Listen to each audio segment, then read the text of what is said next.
Ce jeune Ivoirien qu'on appelle l'Afro-Russe là, vous ne savez pas pourquoi ils l'ont pris. Attendez, on vous détailler pour que vous compreniez. Pour ceux qui ne connaissent pas l'Afro-Russe là, plein de personnes le connaissent déjà, mais on doit vous expliquer pour que vous allez comprendre pourquoi ils l'ont pris. Ils l'ont sorti à l'aéroport de Côte d'Ivoire. Aujourd'hui, fait le 13e jour que le gars il est en cabas. Normalement, si c'était pour un truc simple pour lui poser des questions de là, une journée, 2 journées suffit pour le relâcher. Mais aujourd'hui, fait 13e jour, le gars il est tout en cabas. Vous devez savoir qu'il n'est pas le seul parce qu'ils sont nombreux. Ces jeunes qui vivent en Russie là.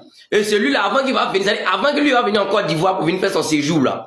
Ils ont eu à faire la promotion d'une agence qui recrute les jeunes africains. Comme partout en Europe, ça se passe même au Canada, qui recrute des jeunes pour aller travailler. Tu comprends? Donc, ils étaient en train de faire la promotion de cette agence-là. Parce que lui, il parle beaucoup de la Russie. Il peut pas vivre dans un pays, et puis il va détester le pays. Donc, c'est normal qu'il fait la promotion de ce pays-là qu'il a accueilli. Donc, lui, il disait aux jeunes Africains, aux jeunes Ivoiriens, à tous ceux qui veulent partir, ah, les jeunes, vous qui voulez venir, c'est nous qui sommes les anciens. Voici comment on peut vous diriger, voici où on peut vous situer, voici comment vous pouvez travailler, tout, vous comprenez? À cause de ça, les médias occidentaux, médias que ça soit, il n'y a pas cité les noms, si vous les connaissez. Ils ont fait des reportages, ils ont fait des montages, et puis ils ont mis le visage de ces jeunes-là dedans.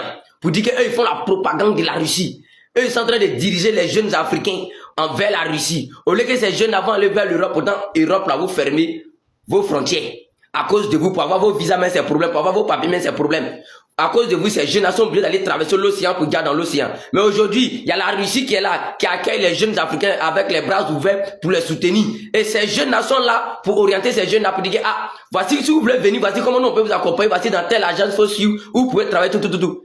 Ces médias là, il n'y a pas dit là non, ils sont sortis pour venir prendre l'image de ces jeunes là. Plusieurs fois on fait des reportages sur eux.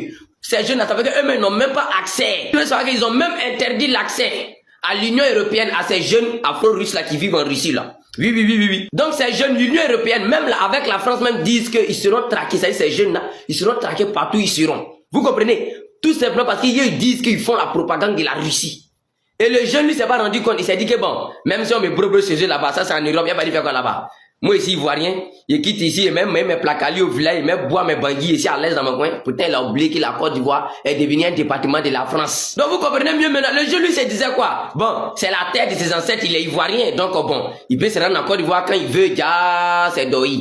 Donc c'est pour vous dire actuellement, tous ceux qui sont en Russie, qui font des vidéos pour soutenir la Russie, pour féliciter la Russie, pour parler bien de la Russie là, vous tous, si vous êtes originaire de la Côte d'Ivoire, vous êtes déjà d'Aramba. Vous comprenez? Parce que de la même manière qu'ils l'ont chopé, de la même manière, le jour où vous allez vous rendre ici, le jour où tu vas te tromper pour dire Côte d'Ivoire c'est mon pays, je m'avais investi là-bas, je me retourne chez moi là. Considère dès maintenant qu'à partir de maintenant, tu es exilé. Tu comprends? Oh, ils vont te choper. Il n'y a pas midi 14 dedans. Sinon, ces jeunes là, vous savez tous, il a fait quoi? Il n'a rien dit de mauvais. Même là, un coach Medine, quand on parle de lui là, il est dans le pays là, et c'est l'on chope. On dit non, on les cache. Ils ne savent pas où il est, ils font semblant de dire qu'ils ne savent pas où il est. Peut-être c'est pour aller courir derrière Ziggy à 3 h, à 2 h pour le shop là. Ils connaissent sa position, ils peuvent le localiser. Mais pourtant, Meding là, ils n'arrivent pas à le shop. Ils disent que non, il est perdu, ils n'arrivent pas à mettre la main sur lui, les gens les cachent, qui les cache? C'est vous-même qui le protégez, mais c'est vous-même qui les cachez. Quand c'est un Ivoirien là, lui, à la réponse, il a mis la main sur lui.